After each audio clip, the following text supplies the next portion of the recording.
Hi ವೀಕ್ಷಕರೇ, ಎಲ್ಲರಿಗೂ ನಮಸ್ಕಾರ.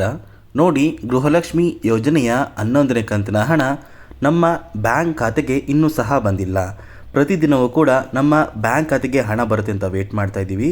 ಆದರೆ ಯಾವ ಒಂದು ಕಾರಣಕ್ಕೆ ನಮ್ಮ ಬ್ಯಾಂಕ್ ಖಾತೆಗೆ ಹಣ ಬಂದಿಲ್ಲ ಅಂತ ಸಾಕಷ್ಟು ಫಲಾನುಭವಿಗಳು ಕೇಳ್ತಾ ಇದ್ದೀರಾ. ನೋಡಿ ವೀಕ್ಷಕರೇ, ನಾಳೆ ಕರ್ನಾಟಕದ ಯಾವ ಜಿಲ್ಲೆಗಳ ಫಲಾನುಭವಿಗಳ ಬ್ಯಾಂಕ್ ಖಾತೆಗೆ 11ನೇ ಕಂತಿನ ಹಣ ಬರ್ತಾ ಇದೆ, ಮತ್ತು ನಿಮ್ಮ ಬ್ಯಾಂಕ್ ಖಾತೆಗೆ ಯಾವ ಒಂದು ಕಾರಣಕ್ಕೆ ಗೃಹಲಕ್ಷ್ಮಿ 11ನೇ ಕಂತಿನ ಹಣ ಬಂದಿಲ್ಲ ಅಂತ ನಾನು ನಿಮಗೆ ಈ ಒಂದು ವಿಡಿಯೋದಲ್ಲಿ ಮಾಹಿತಿನ ಕೊಡ್ತಾ ಇದ್ದೀನಿ.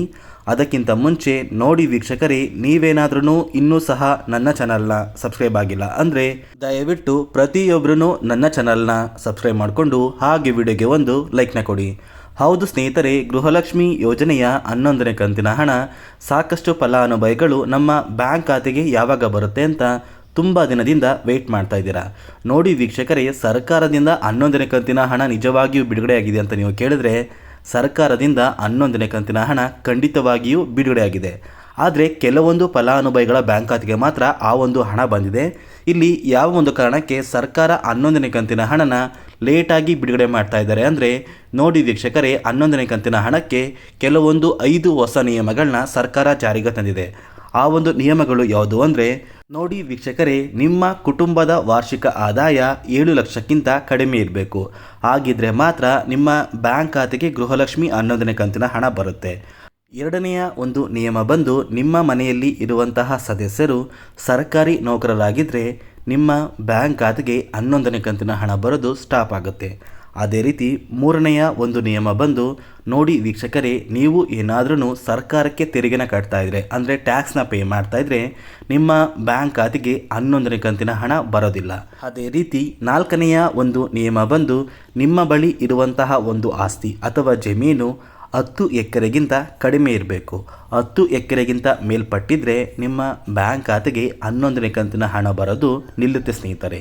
ಅದೇ ರೀತಿ ಕೊನೆಯ ನಿಯಮ ಬಂದು, ನೀವು ನಿಮ್ಮ ಮನೆಯಲ್ಲಿ ಕಾರ್ನ ಹೊಂದಿದ್ರೆ ಆ ಒಂದು ಕಾರ್ ಏನಾದ್ರೂ ವೈಟ್ ಬೋರ್ಡ್ ಇರುವಂತಹ ಕಾರ್ ಆಗಿದ್ರೆ ನಿಮ್ಮ ಬ್ಯಾಂಕ್ ಖಾತೆಗೆ ಗೃಹಲಕ್ಷ್ಮಿ 11ನೇ ಕಂತಿನ ಹಣ ಬರೋದು ಸರ್ಕಾರದಿಂದ ಕ್ಯಾನ್ಸಲ್ ಮಾಡ್ತಾರೆ ಸ್ನೇಹಿತರೆ. ನೋಡಿ ವೀಕ್ಷಕರೇ, ಸರ್ಕಾರದಿಂದ 11ನೇ ಕಂತಿನ ಹಣಕ್ಕೆ ಸಾಕಷ್ಟು ಹೊಸ ನಿಯಮಗಳು ಜಾರಿಗೆ ಬಂದಿದೆ.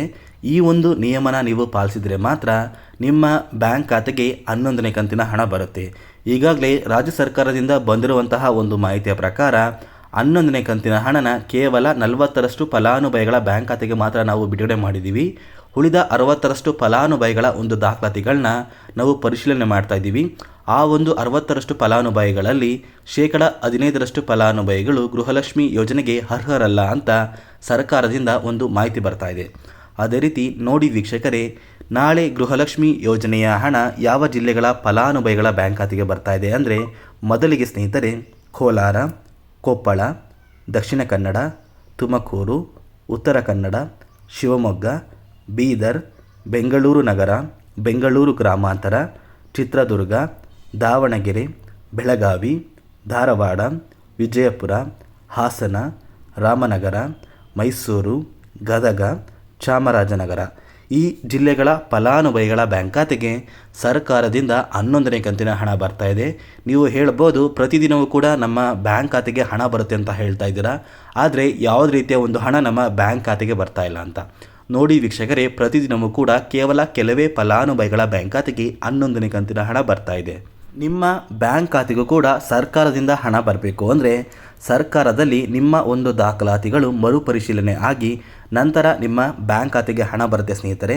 ಅದೇ ರೀತಿ ಪ್ರತಿ ತಿಂಗಳು ಕೂಡ ಸರ್ಕಾರದಿಂದ ಕೆಲವೊಂದು ರೇಷನ್ ಕಾರ್ಡ್ಗಳನ್ನ ಕ್ಯಾನ್ಸಲ್ ಮಾಡ್ತಾ ಇದ್ದಾರೆ. ಅದೇ ರೀತಿ ನಿಮ್ಮ ರೇಷನ್ ಕಾರ್ಡ್ ಏನಾದ್ರೂ ಸರ್ಕಾರ ಕ್ಯಾನ್ಸಲ್ ಮಾಡಿದರೆ ನಿಮ್ಮ ಬ್ಯಾಂಕ್ ಖಾತೆಗೆ 11ನೇ ಕಂತಿನ ಹಣ ಬರೋದಿಲ್ಲ. ಮತ್ತು ಪೆಂಡಿಂಗ್ ಇರುವಂತಹ ಫಲಾನುಭವಿಗಳ ಬ್ಯಾಂಕ್ ಖಾತೆಗೆ ಒಟ್ಟಿಗೆ 4,000 ಹಣ ಕೂಡ ಬರುವಂತಹ ಸಾಧ್ಯತೆ ಇದೆ ಅಂತ ಹೇಳ್ತಾ, ಇದಿಷ್ಟು ಸರ್ಕಾರದಿಂದ ಬಂದಿರುವಂತಹ ಒಂದು ಹೊಸ ಮಾಹಿತಿಯಾಗಿರುತ್ತೆ. ನಾನು ನಿಮಗೆ ಕೊಟ್ಟಿರುವಂತಹ ಮಾಹಿತಿ ನಿಮಗೆ ಇಷ್ಟವಾದಲ್ಲಿ ದಯವಿಟ್ಟು ಪ್ರತಿಯೊಬ್ಬರೂ ನನ್ನ ಚಾನಲ್ನ ಸಬ್ಸ್ಕ್ರೈಬ್ ಮಾಡ್ಕೊಳ್ಳಿ. ಹಾಗೆ ವಿಡಿಯೋಗೊಂದು ಲೈಕ್ನ ಕೊಟ್ಟು ಆದಷ್ಟು ಈ ಒಂದು ವಿಡಿಯೋನ ನಿಮ್ಮ ಸ್ನೇಹಿತರಿಗೆ ಶೇರ್ ಮಾಡಿ.